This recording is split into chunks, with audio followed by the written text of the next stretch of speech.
अस्सलाम वालेकुम दोस्तों। इस ईसाई ने डॉक्टर जाकिर नाइक साहब से सवाल किया कि मैं एक रिसर्च स्कॉलर हूं और मेरी ड्यूटी दोस्मानिया यूनिवर्सिटी में है और मेरा नाम जेरी टॉमस है। मेरा सवाल है कि मैं जानता हूं कि कुरान बगैर हदीस के मुकम्मल नहीं है, तो दूसरी मुकद्दस किताबों के हवाले आप क्यों देते हैं, यानी बाइबल वगैरह के। हालांकि बाइबल में लिखा हुआ है कि जो शख्स हजरत ईसा अलैहिस्सलाम का मुनकर हो वही ईसा अलैहिस्सलाम का दुश्मन है। हालांकि बाइबल तो वही है और ये बात भी मालूम है कि मोहम्मद सल्लल्लाहु अलैहि वसल्लम के ऊपर वही वाज़े तौर पे नाजिल नहीं हुई थी। ये उसका गलत एतराज़ था। यानी जब कुरान हदीस का मोहताज है और आप कुरान को वाज़े करने के लिए बाइबल वगैरह के हवाले देते हैं, तो बाइबल भी तो सच्ची किताब होनी चाहिए। मजीद डिस्कस करने से पहले इस वीडियो को लाइक करें और चैनल को सब्सक्राइब करके बेल आइकन पे जरूर क्लिक करें। जवाब में डॉक्टर जाकिर नाइक साहब ने सवाल दोहराते हुए फरमाया कि भाई ने कुछ जुमले बोले हैं, इनका जवाब यह है कि आप कैसे कह सकते हैं कि कुरान हदीस के बगैर नामुकम्मल है। बल्कि आपकी बात का सही जवाब यह है कि कुरान बेजात ही एक मुकम्मल किताब है, लेकिन कुरान पाक को समझने के लिए आपको लाजिम है कि आप तफसीर पढ़ें और तफसीर मोहम्मद सल्लल्लाहु अलैहि वसल्लम की सही हदीस है। लिहाजा आप तफसीर के मोहताज हैं, हदीस के मोहताज नहीं, क्योंकि तफसीर में हदीस के साथ साथ और भी बहुत सारी बातें होती हैं। अब अगर मैं बाइबल का और दूसरी किताबों का हवाला देता हूँ तो याद रखना इसका ये मतलब नहीं कि वो किताबें सारी की सारी मुकम्मल वही हैं या अल्लाह का कलाम है। नहीं, बराए मेहरबानी आप मुझे मिसअंडरस्टैंडिंग में ना डालिए। मैं तो कुरान पाक के एक बुनियादी उसूल पे अमल करता हूँ और वो सूरह आले इमरान की आयत नंबर 64 में है कि मोहम्मद सल्लल्लाहु अलैहि वसल्लम को हुक्म हुआ कि आप इन काफिरों के सामने ये आवाज बुलंद करें कि जो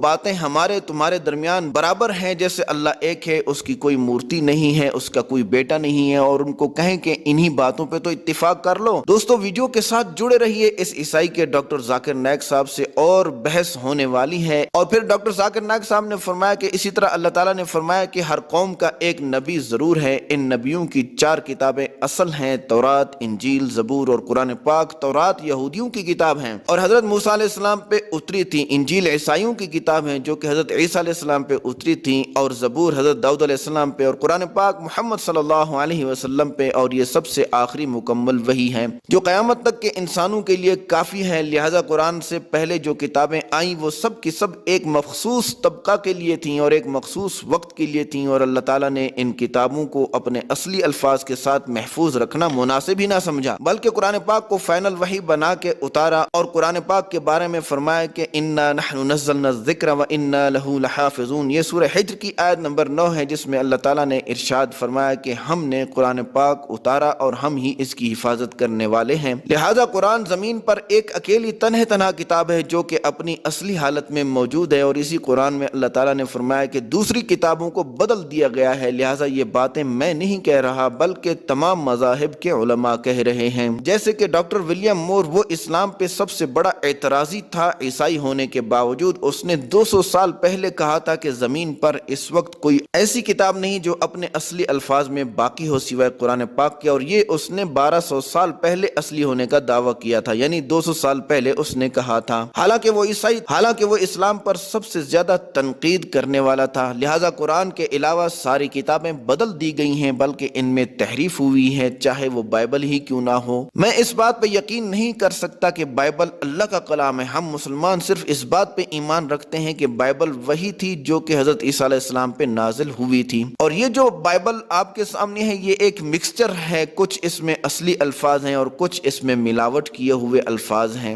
असली अल्फाज वो हैं जो कुरान पाक से मेल खाते हैं, हम इनको मानते हैं, और जो मेल नहीं खाते हैं इनको हम नहीं मानते। इसमें गलतियां हैं जो साइंस से बिल्कुल मेल नहीं खाती, और डॉक्टर विलियम मोर ने कुरान के खिलाफ किताब लिखी और इसमें कहा कि कुरान में 30 गलतियां हैं। और मैं सन 2000 में अमेरिका गया और हमने इस बात पे मुनाजरा तय किया कि कुरान और बाइबल साइंस की रोशनी में। मैंने तमाम एतराज़ात का जवाब दिया और मेरे मुखालिफ ने बाइबल के 38 एतराज़ात का एक भी जवाब नहीं दिया। लिहाजा अगर बाइबल के असली कलाम को अल्लाह का कलाम मैं नहीं कहूँगा या हजरत ईसा अलैहिस्सलाम को नहीं मानूंगा तो मैं काफिर हो जाऊंगा। आप लोग मोहम्मद सल्लल्लाहु अलैहि वसल्लम को नहीं मानते। अजीब बात, देखो मैं हजरत ईसा अलैहिस्सलाम के साथ अलैहिस्सलाम का लफ्ज मिला रहा हूँ, जिसका मतलब है इन पर अल्लाह ताला की तरफ से सलामती हो, और आप सिर्फ ईसा कह रहे हो। लिहाजा कोई भी शख्स उस वक्त तक मुसलमान हो ही नहीं सकता जब तक कि वो हजरत ईसा अलैहिस्सलाम पर ईमान नहीं लाएगा। हमारा ईमान है कि हजरत ईसा अलैहिस्सलाम अल्लाह के पैगंबर थे, और हमारा ईमान है कि हजरत عیسیٰ علیہ السلام معجزے سے بغیر باپ کے پیدا ہوئے، بہت سارے عیسائی اس بات کو بھی نہیں مانتے، اور ہمارا ایمان ہے کہ حضرت عیسیٰ علیہ السلام مردوں کو زندہ کیا کرتے تھے، لیکن آپ لوگ تو حضرت عیسیٰ علیہ السلام کو خدا مانتے ہو، کیا میں درست ہوں؟ تو بولا ہاں وہ خدا ہیں۔ یہ بات گاسپل آف جان میں لکھی ہوئی ہے، تو ڈاکٹر ذاکر نائک صاحب نے فرمایا کہ حوالہ دو، تو بولا آیت نمبر 16 میں، تو ڈاکٹر ذاکر نائک صاحب نے فرمایا کہ 16 نمبر آیت میں نہیں بلکہ 6 نمبر آیت میں۔ بولا ڈاکٹر ذاکر نائک صاحب مجھے آپ پڑھائیے نہیں، میرا جواب دیجیے۔ تو ڈاکٹر ذاکر نائک صاحب نے فرمایا کہ آپ کی بائبل بیگ میں ہے اور میری بائبل دماغ میں، اور یہ گاسپل آف جان کی آیت نمبر 6 ہے، 16 نہیں۔ تو خوب تالیاں بجیں۔ پھر ڈاکٹر ذاکر نائک صاحب نے فرمایا کہ بائبل کے 73 ایڈیشنز میں کہیں بھی نہیں لکھا ہوا کہ میں خدا ہوں اور میری عبادت کرو،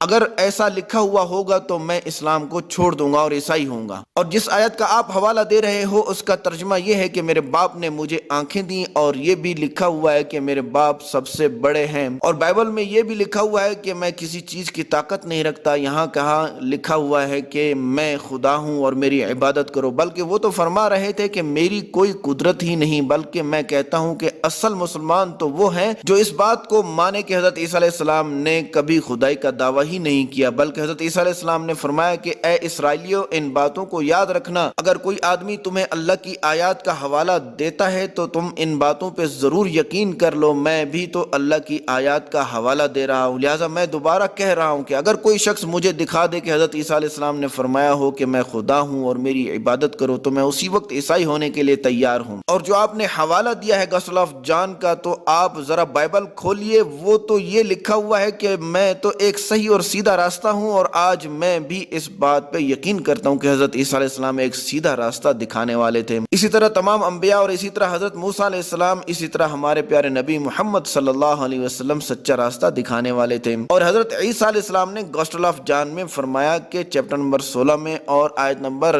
6 میں، میرے پاس بہت سی ایسی باتیں ہیں جو میں آپ کو نہیں بتاتا کیونکہ تم ان پہ عمل نہیں کر سکو گے، اور جب سچا تمہارے پاس آئے گا وہی تمہیں حق کا راستہ دکھائے گا، اور خود نہیں بولے گا بلکہ جیسے ہی سنے گا ویسے ہی بولے گا۔ تو وہ کون ہے؟ وہ محمد صلی اللہ علیہ وسلم ہے، اور اس میں یہ بھی لکھا ہوا ہے کہ آپ صلی اللہ علیہ وسلم مستقبل کی باتیں بھی بتایا کریں گے، اور حضرت عیسیٰ علیہ السلام نے یہ بھی فرمایا کہ محمد صلی اللہ علیہ وسلم میری تعریف کریں گے، لہٰذا آج کے دن محمد صلی اللہ علیہ وسلم وہی سچے راستے دکھانے والے ہیں۔ کوئی شخص محمد صلی اللہ علیہ وسلم کی تعلیمات کے بغیر اللہ تک پہنچ ہی نہیں سکتا، جس طرح کہ محمد صلی اللہ علیہ وسلم اپنے زمانے میں آخری نبی تھے، اسی طرح آج بھی محمد صلی اللہ علیہ وسلم ہمارے زمانے میں وہی آخری نبی ہیں، چاہے وہ امریکہ والے ہوں، چاہے وہ کینیڈا والے ہوں، چاہے وہ سعودی عرب والے ہوں، ان سب کے لیے محمد صلی اللہ علیہ وسلم ایک سچا راستہ ہے، اور یہ باتیں بائبل میں ساری کی ساری لکھی ہوئی ہیں۔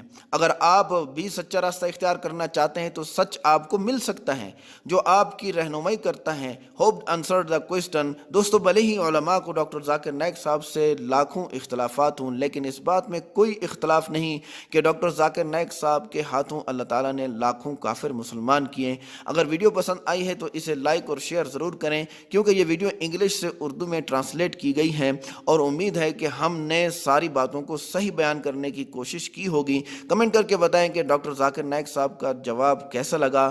اس ویڈیو کو لائک کر کے اور چینل کو سبسکرائب کر کے دل جوئی کرنا نہ بھولیں۔ شکریہ۔ السلام علیکم۔